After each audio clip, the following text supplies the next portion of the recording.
What's up, everybody? Coach Mills here, coming at you with a brand new Valorant video. And in this video, we're going to be talking about the brand new 5.06 weapon tier list. There have been some interesting changes to the meta, and we do got to talk about the upcoming run and gun meta. There's just a lot to break down and talk about. I'm so excited to introduce you to our sponsor for this video, NORDVPN. Nord is the best VPN service that you will find anywhere. And you might ask, what's a VPN and why do I need it? Well, a VPN is a virtual private network allowing you to log onto the internet through the guise of a different location or a completely anonymous person. This means a game isn't available in your country. You could simply change your region with NordVPN and download the game with ease. Personally, I went all the way to Bulgaria and I tried to log into my Disney Plus account and I couldn't watch anything because it was not available in that region. However, with NordVPN, I could have simply logged in with ease and just started watching. On top of that, there's tons of security features like getting rid of malware hidden in websites or certain websites that are affecting your latency. There's a ton of benefits to download NordVPN, so you're not gonna wanna wait. And use the link in the description, nordvpn.com/gamely for a special package and 4 months free. What are you waiting for? Check it out right now, down below. Now, first off, we're gonna talk about the F tier weapon. And there's actually only one weapon that is in the F tier, and it's the Bucky. And unfortunately for the Bucky, there are guns that are cheaper that could do a better job at guaranteed a close range kill, like the Shorty, for instance. And from that mid-range, the convergence fire just isn't consistent enough to justify its use. The Bucky is basically a weapon that other weapons completely outshine, and for simply that reason, we're putting it in the F tier. Now, let's move on to the C tier. These are weapons that are legitimately powerful, but you need to set up the proper situations to make them good, and they're not going to be used that often, but there will be situations where you can get a ton of value out of them, and there's two weapons, the Judge and the Odin. Now, the Odin is a weapon that is very expensive, and most of the time, it's a weapon that is going to be just actually worse in a 1v1 confrontation when compared to cheaper weapons like the Phantom and the Vandal that have faster time to kill if you hit a headshot. Now, if you are buying that Odin, it really only makes sense if you are using the wall bang ability of the weapon. And there's really only one map that this makes a lot of sense on, and it's on Ascent on defense. There will be a few other situations like Haven defense if you're playing double doors, and hypothetically you could whip it out in several other niche situations, but for the most part it's going to be on that Ascent map just to wall bang, and you're going to need some information gathering to make it useful, so you need to be playing a character like Sova, for instance. And besides that, it's not really going to have that great of a matchup compared to weapons that are cheaper. So it's a very niche weapon, but when you use it in the right situations, it's uniquely powerful. Now, the Judge is a weapon that has incredibly high peaks, but honestly, pretty low lows as well. It's a weapon where if enemies don't properly clear you, if they just run into you, they run through a smoke, they don't use utility, or they don't play around you in any way, you're going to be able to get like 2 or 3 kills. But that's a lot of ifs, and that requires very bad opponents where you could have probably got a lot of value with a whole bunch of other weapons as well. That's not to put down the Judge, however. The fact of the matter is this gun is incredibly lethal, and if you have a way to close that gap, you can use it in a number of different situations that you wouldn't be able to use it normally. So a character like Raze, for instance, or a character like Neon can actually completely miss timing an enemy and just kill multiple people with the Judge out of nowhere. Definitely worth whipping out as an eco buy on defense if enemies are just rushing a site very quickly and they're not using any utility to take the site. Punish them with a weapon like a Judge one time, and then they'll take a lot slower approach in the future, allowing you to leverage other guns and potentially have a much easier retake. Next up, we got to talk about B tier weapons. And these weapons are really strong in a number of different situations, but you have to think about when and where they make sense to buy and what economy level it makes sense to use them in. They're not going to be usable in every single situation, but they are going to be legitimately good in a number of different ones. First off, we got to talk about the Bulldog, which is a really great gun. It's a good gun to buy if you have enough money to buy it plus armor plus abilities after that first pistol round. It's a great upgrade gun because it scales better up against rifles. If the enemies save on that second round, you fight them on the third round with the Bulldog. The Bulldog can just actually beat rifles in an engagement if the enemy's aim isn't completely on point. And of course, if you buy that Bulldog, you're going to want to make sure that you play a far distance away from any corners and angles and clear things really wide, especially with the Stinger meta upon us. Spoiler alert, you don't want to give enemies the opportunity to kill you for free when you're rocking that Bulldog. Next up, a little bit more powerful in the B tier is Guardian. Now, the Guardian is going to thrive in situations where you are challenging very long angles. Let's say you're holding B on Pearl, or you're just playing Breeze and you're holding or challenging along sightline. These are situations where the Guardian can be just as strong as rocking a rifle, and in many cases, rocking that Guardian plus armor might be better than rocking a rifle plus light with less abilities. The Guardian's a very strong weapon in the right hands, and certain characters are going to be able to abuse it a little bit more. Characters like Chamber and Jet will probably get more value out of this weapon by taking an off angle, taking some precise shots, and then getting away safely. Next up in the B tier, we do have to talk about the Shorty and the Ghost. I want to talk about them both side by side. The Shorty is a great weapon to just have as a secondary. We've been seeing it a lot in pro play, where pros will just rock it as a secondary instead of a classic, and if they ever get a kill, someone pushes them from behind, they'll flip that Shorty and they'll get a kill follow-up, or every time they try to take space inside of a smoke, they can literally jump in with the Shorty and get a kill for someone that is waiting there. It allows you to get an advantage in any of these close range matchups, and of course, Shorty can get you a lot of value on that pistol round as well, or in a save round. The Shorty has a lot of flexibility, and that's why it's so strong. It can be used as a secondary, or it could just be used as your only weapon when you're trying to get a cheeky kill with enemies trying to push through a close corridor. Next up, we got to talk about that Ghost Pistol, a really strong weapon with a lot of ammo that you can use on that pistol round. However, at times it can feel punishing playing that Ghost Pistol when you die to classic users with armor, for instance. It's a really good weapon, but it's not one that you want to fill your entire team with. Look at your composition. See how many people are buying a Ghost. You typically don't want more than 3 people buying that Ghost. And the Ghost Pistol is a weapon that you're really going to want to make sure that you clear things from a distance. You don't give any of these frenzies or classics close range engagements if at all possible. And really think about what your utility could bring to the table and what you're sacrificing by increasing your power level slightly when buying that Ghost. Most of the time, for most characters, it's not going to be worth it. So just keep those things in mind. But the last thing in the B tier, we do got to talk about the Ares.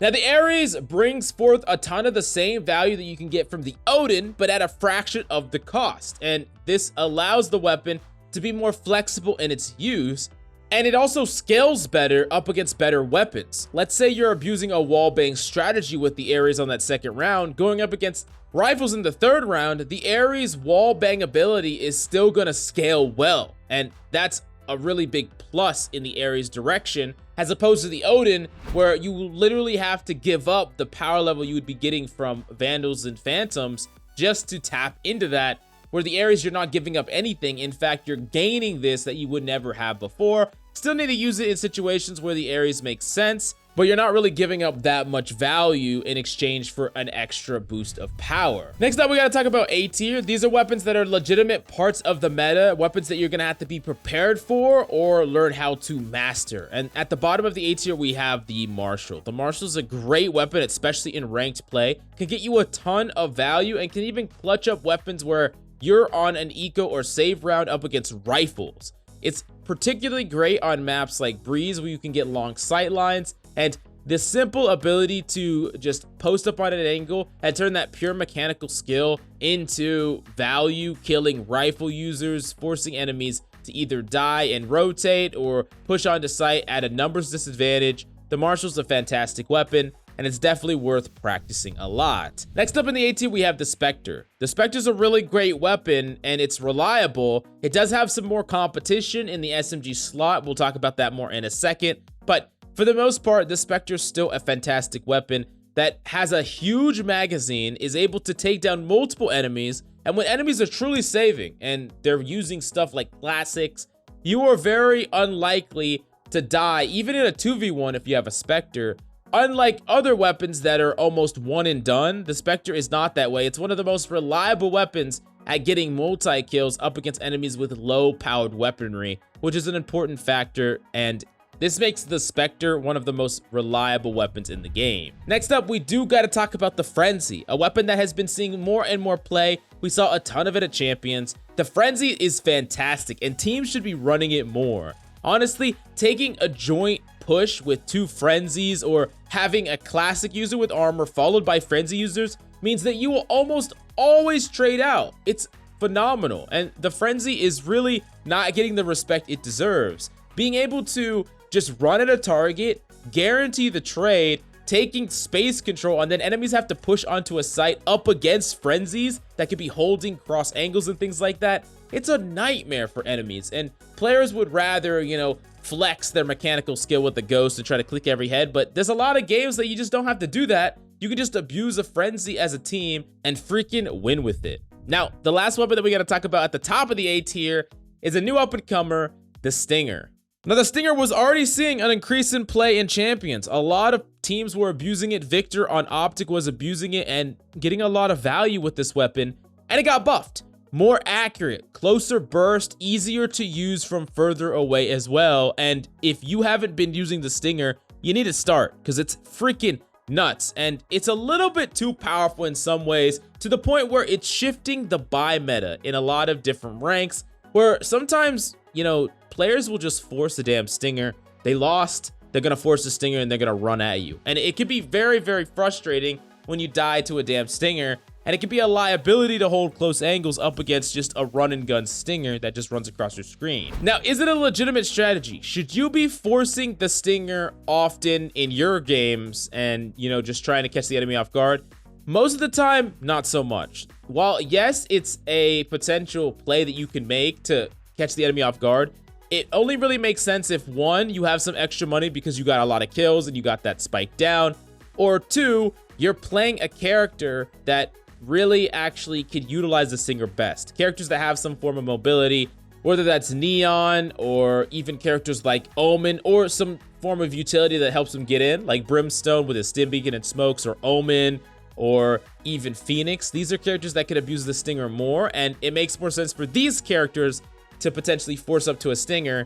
But having the entire team force up, especially if you're a character that really wants to buy that rifle, buy that utility, have the perfect setup, you don't really want to just turn the game into a mindless run and gun when you're leaving a ton of your potential impact on the table. But on the other side of this, keep in mind that at any moment, the enemy team might just force a Stinger for no goddamn reason. So using your utility very properly, using your information gathering to clear angles, characters like Sky, Sova, and Fade are phenomenal at shutting down this BS and making sure that you don't die to Stingers very often, and always be on the lookout for a freaking Neon running it down. Next up, let's talk about the S tier, and these are weapons that are basically just the best weapons in the game, but it's important to understand what the strengths and weaknesses are of these weapons compared to each other. First off, the Sheriff, and one of the biggest mistakes I see players when they buy that Sheriff is they buy it either on that second round or they buy it on the pistol round. There's a lot of things that is great about the Sheriff. The ability to one-tap enemies, the fact that you can kill an enemy that is using a rifle, but it's not good at hitting mobile targets. It's not good at hitting targets that are trying to run across your screen. So it's really bad against players that are using Ghosts, Frenzies, Classics, Stingers, Spectres. These are all weapons that the Sheriff absolutely sucks against. It is actually better for you to use a Sheriff up against a rifle, like a Vandal or a Phantom, than it is any of those other weapons, and that's because a Sheriff wants to take a disciplined fight. You want to take a fight where enemies are properly playing at very known locations. They're holding a common angle. They're waiting for you to peek out, and you can swing that counter strafe, pre-aim, and kill them, and potentially get that trade on that rifle user. You don't want to have a situation where someone's running at you at full speed and you have a Sheriff. It's a lot harder to confirm that kill with a weapon like a Sheriff that is so precise when the enemy is trying to rely on their mobility. So that's the situations that you should use the Sheriff in, is in a eco buy round when you're up against rifles, not in all these other random miscellaneous rounds that happen in between. Next off, we do got to talk about the Phantom. And the Phantom did get completely outclassed by the Vandal in pro play. We've talked about it before. It got beat out 3-1 in pick rate in pro play at Champions. But the Phantom, for the majority of players and the majority of ranks, is going to be the superior gun. Now, I know it sucks when you dink people and they don't die. I understand that. But you got to understand that the Phantom is far more forgiving than the Vandal. When you use the Vandal, you have to be very patient. You have to really fine-tune that headshot because you're trying to go for headshots. You're trying to take your time, and you only can really do small amounts of bursts, and you have to wait a long time to reset. Phantom, not so much. Phantom, you see an enemy, you can throw bullets at them.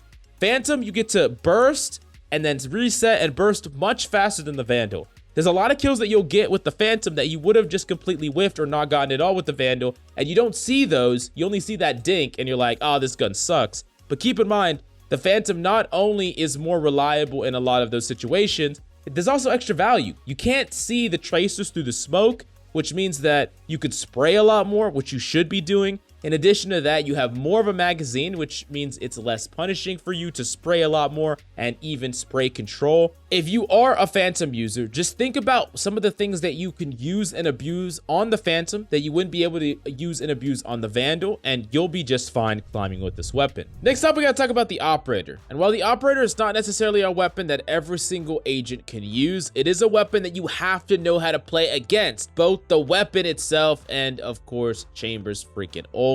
Learning how to properly jump peek operators, use your utility to flush out operators, and getting that information about where they are and when an operator could be on the board is very important, and it's one of the most important things to climb, especially when you start climbing past Diamond. It's something of a litmus test where if you can't properly counter operator users or play around them to a certain extent, you are going to be stuck and it's going to be impossible to climb. Now, as an operator user yourself, you need to make sure that you properly understand how to take an off angle. You know common areas where enemies can be. And most importantly, you hit every easy shot. And I know it seems easy, like, hey, just hit the easy shots. But really, there are a number of shots where enemies are going to swing across your screen, and practicing hitting these kind of shots. And I know it's a little bit of a controversial opinion, but I think one of the best ways to practice this is actually in DM, using the operator, but not staying in one place or camping.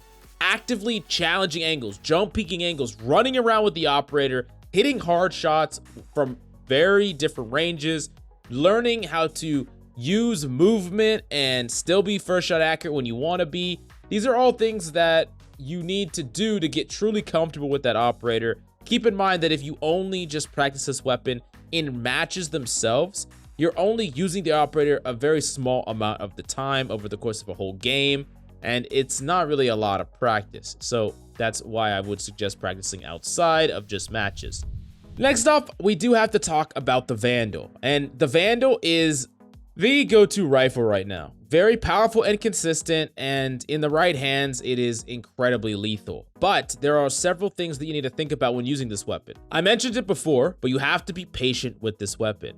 You have to be very precise with the shots you do take, and in most situations, you should not be shooting more than 4, maybe 5 bullets in a single burst. Before you take a step, you move a little bit, you reset with counter strafing, and then you take another small burst. Unless you're actually connecting with a lot of bullets and you only need to hit like 1 bullet in the body to finish someone off, just trying to spray enemies down is a very inefficient way to use the Vandal. And a lot of times, if you're missing those first couple of shots with the Vandal, you are rushing your shots too much. You do have more time than you think, and it's really important with the Vandal to slow down and take more optimal shots. Take less total shots. You really need to slow things down and work on being more precise with your bursts and your taps rather than just trying to get as many bullets out there as possible. Now, the last thing that we need to talk about, the S tier of the S tier weapons in the game, is the classic pistol. It's the weapon that you always have with you, and it's so reliable for clutching up. Not only can it just one-tap people from close range, but it's useful while running and jumping, and if enemies are ever like sub 30 HP, the classic is where it's at, and it's a very, very reliable weapon to whip out. And also, don't forget that that left click still works very well, but just like with the Vandal, you need to take your time when you're shooting it. It has a huge reset time for every single shot, so you can't spam it, and you really want to make that first shot count if you're up against an enemy. So if you ever get in a situation where an enemy's lurking around, you catch them, make sure you hit that first shot in the head, take as much time as you need, so when they turn on you, you already have a decent advantage up against them. But this is the 5.06 weapon tier list. Let me know if you agree or disagree with any of the weapons on this list. And if you think any weapon needs buffs or nerfs going forward. Whether you want to download safe, anonymous, or securely, or even in a different country so you can download all the region-locked games, you're gonna need NORDVPN. So go to the link nordvpn.com/gameleap in the description right now, down below.